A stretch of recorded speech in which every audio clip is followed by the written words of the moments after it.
on this one. Good morning, everyone. Very excited to be here this morning. Thank you, nasscom, for this opportunity for us to discuss what we believe is this very, pertinent, timely conversation on, are we doing enough to save the world in some sense, right? There is a lot of work that is happening in terms of innovating in clean tech and clean energy and sustainability. There is different scales of work that is happening, one at the grassroots level in terms of cutting edge new innovation technology from startup. We have Suruchi representing sort of that ecosystem. We of course have behemoths and companies that have been around for a very long time that are also solving for these pressing problems across sectors, and Nanda is representing Carrier. And maybe we get started by a quick round of introductions, more about what each of your companies are doing in the sustainability energy sectors. Right? I'll also talk a little bit about what we're trying to do as a venture capital firm in the early space. But Suruchi, over to you to get started. Sure. So I'm the co-founder of Ossus Biorenewables. We're a clean hydrogen company. But before sort of assuming everybody knows what's clean hydrogen and still doing that, I'll just take a minute to very quickly touch upon what's hydrogen. I'm sure you guys have heard about it a lot of news. It's supposed to be the silver bullet for protecting us from the ravages of climate change. It's supposed to replace fossil fuels en masse. But I'm here to be fairly honest about it and say it has to be a considered decision. Hydrogen, or the technology that we're thinking about deploying at mass scale for producing green hydrogen, involves water splitting. As you can imagine, that's a very stable molecule. The amount of energy required to split something so stable is going to be very large. So when we talk about green hydrogen, we inevitably talk about the renewable energy that's required to split water and make that green hydrogen. India has an ambitious target of producing 5 million tons of green hydrogen each year. And for us to reach that point, we need a lot more renewable energy capacity than we currently have. We also happen to need a lot of water, about 50 billion liters of ultra-pure water. Now, why am I pointing out the problems with the way we are talking about a molecule as precious as green hydrogen? It's because the technology we have developed basically tries to solve for exactly this. My team and I have developed a set of bioreactors that take in the organic content of wastewater and use that as the feedstock instead of ultra-pure water to produce green hydrogen. If that's all starting to get a little complicated, I'll make it very simple. You can produce green hydrogen using a number of different feedstocks. We lean towards water because we think it's available to us infinitely, and we also think we can scale up renewable energy assets enough to produce that much hydrogen. That may not be the case, and we're sort of here to disrupt the landscape around green hydrogen. We work with industries directly, use their own wastewater, produce hydrogen exactly where they need it. Now, whether all of that green hydrogen will then end up getting used for powering your lights, running your cars, we are probably discussing on that. Lovely. Thank you for that. Nanda, if you could talk a little bit about through your career and at career career, etc. What are you focusing on? Where is the business today, and what are you looking forward to? Sure. Thank you, Venkat. First of all, thank you, nasscom, for the opportunity to be here. At Carrier, we are the leader in intelligent climate and energy solutions. So we've been in this industry for a long, long time. Just to set the context, almost 40% of the world's energy is used in a building. And within a building, up to 40-50% of the energy can be used by the HVAC system. So if you look at the amount of energy consumed by the HVAC system, it's quite large. And the other part of it is we are also in the food transport business, in the transportation industry. So if food waste, the greenhouse gases, the company or associated with food waste were to be taken into account, that would be almost 10% of the greenhouse gas emissions. So if food waste was close to be a country, that would be the third largest greenhouse gas emitter in the world. So I think there is a big ask. And then what we are trying is to continue to provide solutions that are sustainable. Sustainability is very, very core to Carrier. It's part of our DNA. So I think we'll get a chance to talk more about it as we go through. We have been in India also for quite some time. We have a manufacturing center in Gurgaon from 1988, We have our engineering centers there. We also have a large engineering center in Hyderabad and one in Bangalore. So we'll talk a little bit more about that. People could. Thank you, Nanda, for that context. Quickly, I represent Speciale Invest, we're an early stage venture capital firm investing in deep technology ideas. And among multiple themes that we invest at the intersection of science, engineering, hardware, and solutions is energy sustainability and climate. We've invested across EVs, battery technology, battery recycling. We also have a company that is making electrolyzers for green hydrogen. We've invested in water from air company. So this topic and this theme is also very close to our heart, both from a financial incentive perspective, but more importantly, to create the value and the impact for the world that we're all living in. And that's the context that I'm going to use also as we go along the conversation. Maybe to get kick-started, and then I'll start with you. Talk about, and you spoke about food waste, and you spoke about HVAC and refrigeration, etc. Can we talk about 3 or 4 areas that both Carrier is already into, and or you would also think into at a global level that we should all be very, very interested in and focused on from a scale perspective and from a solutions perspective, let's say next 5 to 10 years? Sure. And I probably couched that in the context of sustainability and sustainable future is sort of what we are talking about. But I would say the first big area I would say is in the whole area of electrification and energy efficiency. So lots of conversions happening around the world, especially in markets where there's more heating and cooling. When here in South India and in the Southeast Asia, it's really more comfort cooling, but in a lot of the northern parts of the world, heating is quite important. And I think converting from fossil fuel or gas-based to electric heat pumps, I think is a big trend, and that will continue to be a big trend. Improving energy efficiency in buildings, I think that's going to be a big trend. So I think the first block that I see is about the whole electrification and efficiency part.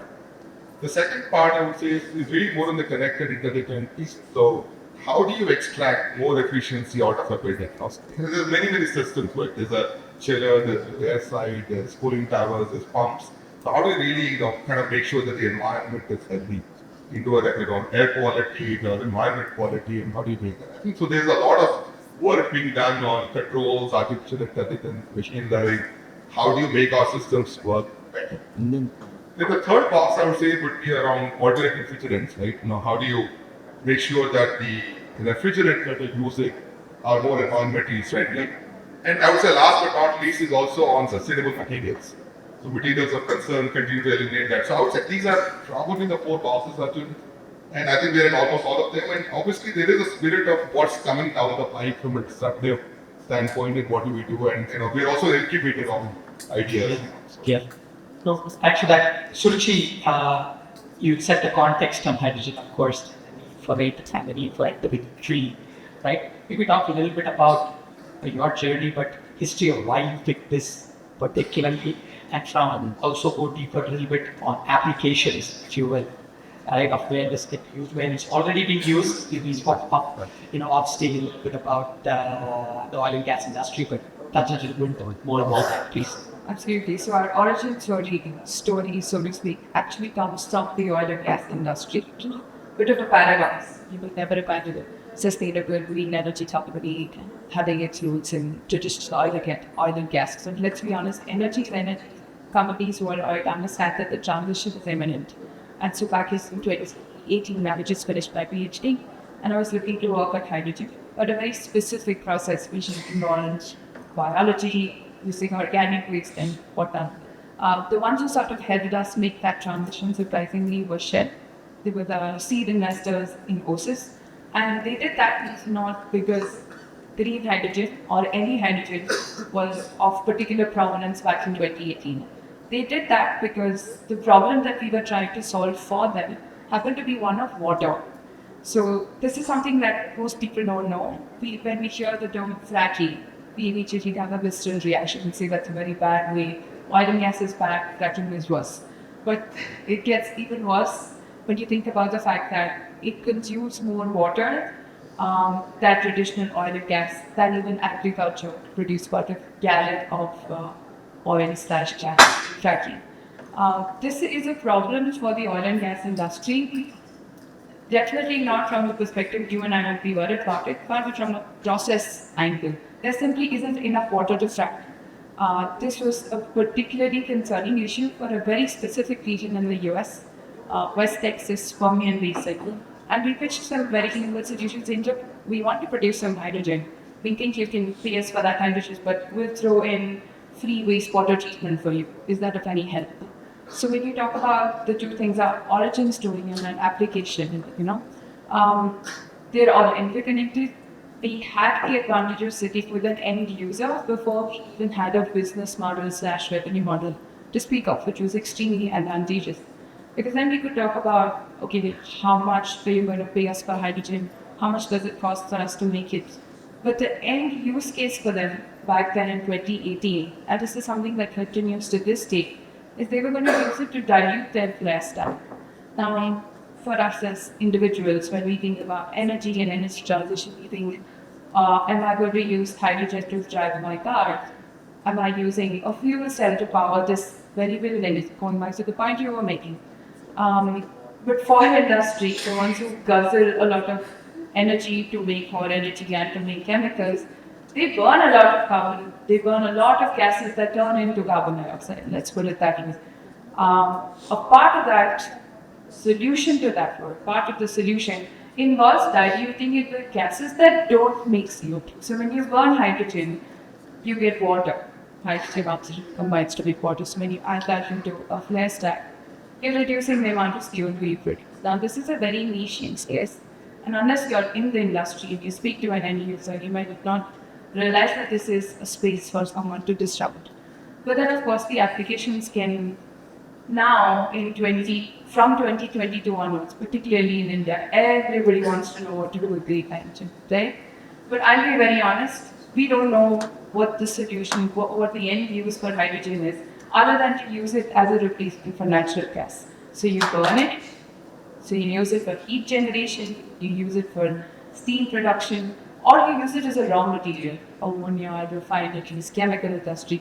This is something we as a company are comfortable with because we know the price, we can benchmark the price, understand if we are delivering any value at 4-1. But there's this entire future that we can talk about, which still needs few technologies to bridge the gap. Fuel cells aren't very efficient. They are basically taking hydrogen, converting it back into electrons and net power. Are they going to be the future of how we power our systems? We don't know.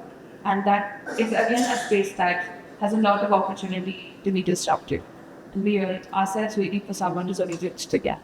Yeah, I think it's more about when as opposed to if. I think the timelines of where the uncertainty starts lying. And maybe I'm going to use that as a way to talk about the commercial aspect of all this, right? Of course, we want to better the world. We want to come up with fewer solutions so that we're more efficient and so we can transition in this fashion. The commercial aspect of two aspects. One, cost of if we take these different solutions, is it at par with what we have or is it a good to other things in some sense? And number two, therefore, is this part of the topic of is investment coming in fast enough at a certain scale that we all, right? And I think two different lenses. Your lens, Nanda, you could talk about how this carrier is investing in both in the business on the sustainability side, plus on new ideas and innovation. Connected, you spoke about as a venture on your business, and we come to Suruchi on venture capital and your experience of raising money and Sure. So as part of our 2030 goals that you're trying to right, this is not big, but there is a commitment that we'll spend about $2 billion on sustainable technology side. We think you've defined in our details what some of those mean. That would be around those 4 areas that I've talked about, which is on the identification side, on alternate logistics surveillance, on more connectivity, on sort of more intelligent products, and also on the necessary would be data. So I think as part of the core engineering and research work that's happening across the carrier, all of these themes are efforted into it. We got our focus areas, and so therefore there is multi-year roadmaps, and we're working through all of that. So I think that's the one part of it. That's what I think. What would you say is the outlook, right? Beyond 2 billion, it's not just about the number, but is that number going to be much bigger quickly? Produce, and in a different way, say, do you think that is sufficient or that is a systemic story? So I think it is a very cool and happy. I think we'll have to be agile and keep adjusting as we go through. The other part of your question was really what are you doing from a disruptive idea, what's kind of coming up. So there is also, we also have Career Ventures, so we do work with a number of startups and we are an incubator and we take the ideas, we provide funding. And there are different technologies out there. For example, the vapor compression system, which is really what you use, cool the air and the refrigeration cycle. It's been around for a very long time. What could be some alternate areas between areas of solid or liquid desiccants, are there alternate technologies in there? What kind of work can we do on the grid resilience? You make sure that you don't impact the grid. If every single air conditioning user were to turn their units on the same level, it will also throw a big spike into the grid. It's hundreds and millions of units which are connected. And that is, I think, only going to become more difficult as we kind of go through. So I think that there is this two-pronged approach, right? What we are doing internally. At the same time, I think we're always on the lookout. And our CEOs of Excel says we have to think of ourselves as a 100-year-old startup. Right? So we have to kind of source ideas. We don't necessarily have to do it on our own. But try to collaborate and work with whoever you can, and it actually is part of the ecosystem overall. Lovely. Suruchi, your experience in terms of capital availability for the product sector, and particularly what you are building, and what is your experience been? You've been out fundraising, you've got a successful have that, right? Spoken to people like us, other investors out there. Just what have you sensed, right, in terms of capital availability, awareness also from an investor perspective, and has that changed over the years since you've started, which is now what, 5, 6 years? 7 now. 7, wow. Yeah. So talk a little bit about that, right? At the early stage for these cutting edge ideas and the time horizon that it takes to build these companies, right? And then the point that Nanda makes is very intuitive about, 100-year-old startup, I think amazing. So 7-year-old startup now, right? So 90 more to go. So is there capital? What's the mood out there that you see? I would definitely say that most people ask us this: is there a freeze on funding? Is money short on the ground? This is what we say and we believe this. I don't know how many people out there would agree with us. Generative AI and Cleantech, there is no way you're not getting funding at this point, right? Because generative AI aside, everybody understands it's an existential crisis. Backward. No matter how big or small the solution, they're all little bricks that are sort of being laid down on the yellow brick road. And we're hoping to get that to a point where we get multiple generations after us a solid, real future which is safe and happy. Having said that, we look at our timeline and divide it into two halves, right? In the early days, 2017, 2018, there wasn't really much awareness on hydrogen. There was a lot of awareness on water treatment. And people thought that there was maybe a good opportunity to help disrupt that space, and that's where we came in. But we were very strict on the fact that no, we're a green hydrogen company, not a water treatment company.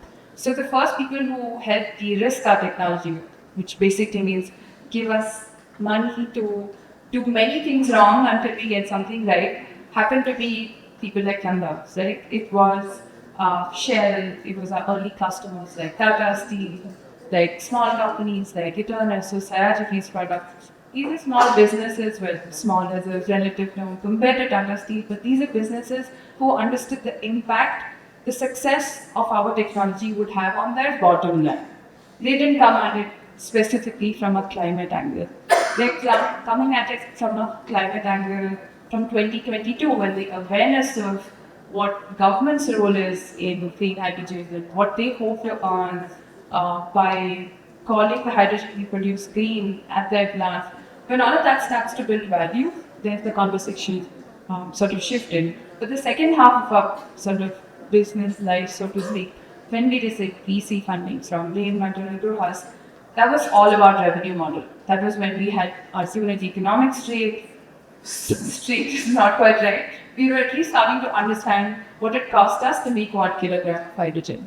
And that really helped change the conversation. So raising that 2.4 million, it's not about the quantum of money, it's about what it earned us. So what we've done in the past year is probably much larger in density than what we've done in the 6 years before that. So VC funding, no matter what people say, it's absolutely essential because it helps every technology company turn into a real business. But before that, you do need end users to support you, help de-risk what you do, because only when they test it out and you get that validation and you get that feedback, are you going to be able to build a product that actually has the opportunity to become 100 years in business rather than just waiting an intervention. No, I think that's a great point. I think when rubber hits the road, you got to build a sustainable business, right, around a sustainable product, and therefore the unit economics and the commercials have to work. And it's good to see that on capital availability side and the investment side, we're talking there's enough available as long as we're doing things right. Maybe just picking up Suruchi on the thread of government, value of what they can do for the growing ecosystem for this whole trend, right? Maybe talk about what role they have played in your journeys.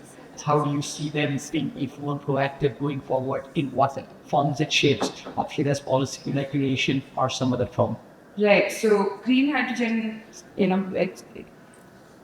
it's been bursts of activity from the government starting from 2021's Independence Day, when our Honorable Prime Minister made the announcement that green hydrogen is going to be a molecule of choice for decarbonization in this country. There was really no turning back. It was a mission, then it became a policy. 20,000 crores were announced. But then it gets a little difficult to understand where that 20,000 crores is actually being deployed, right?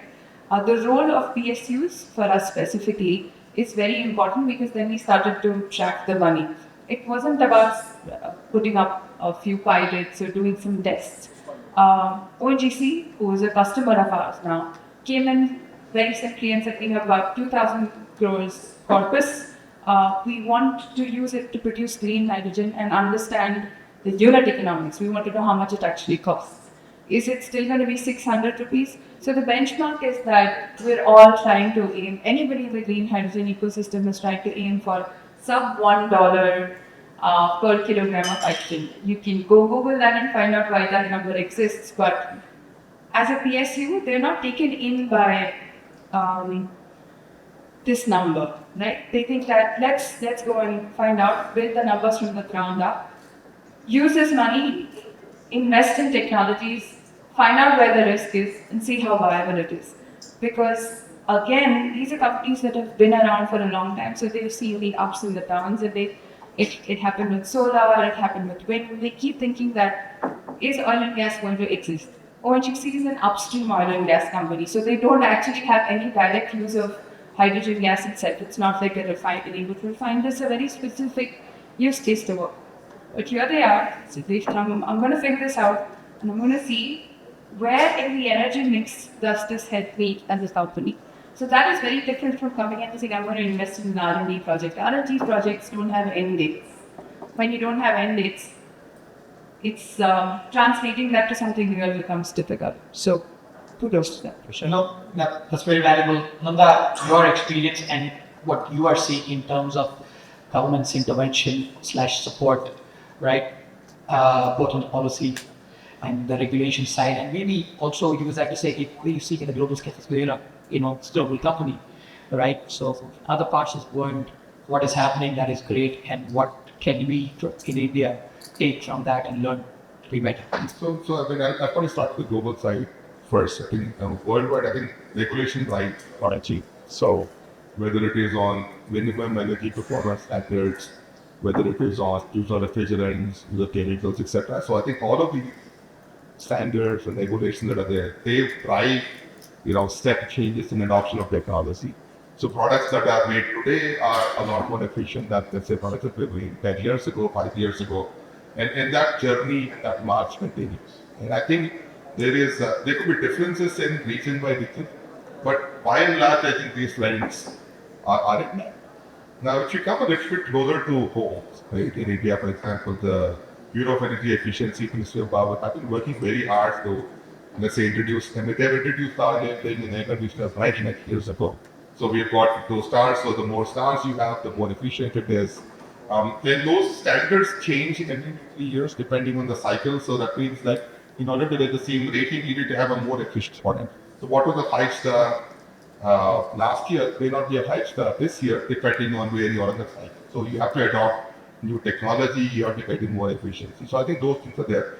But more importantly, another very key thing that I see happening is the whole area of the production thing with incentives. So the entire industry, there's a lot more emphasis to manufacture in India, which means that you will get supply chain into India, which means you will have different players coming to India, motors, PCBs, compressors, valves, pipes.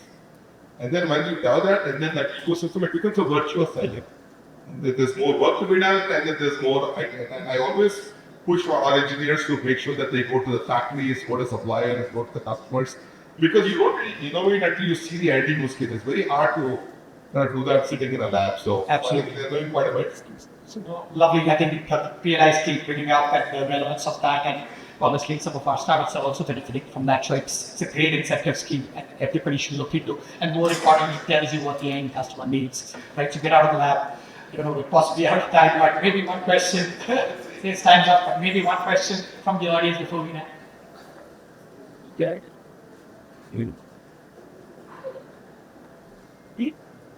Yes. It's for you. You talked about vapor compression there for 100 plus years, vapor compression system. So when do you expect this technology will change for residential or commercial?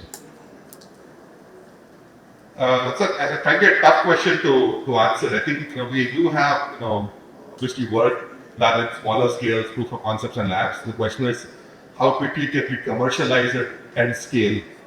And there's work being done on it. Obviously, being an R&D, I can't really talk specifically about it, but I think the efforts are there to see what you can do. And I think there could be a lot of hybrid systems also out there in the future. So, thank you. Well, thank you. I think we're really out of time. We would love to continue the conversation. We thought about many other things, but this has been very enlightening. All right. Thank you both of you for sharing your insights from different vantage points. But headline is that let's keep investing and let's keep waiting for a better tomorrow. Thank you, everyone. For more content on tech and leadership, subscribe to nasscom YouTube channel and press the bell icon to never miss an update.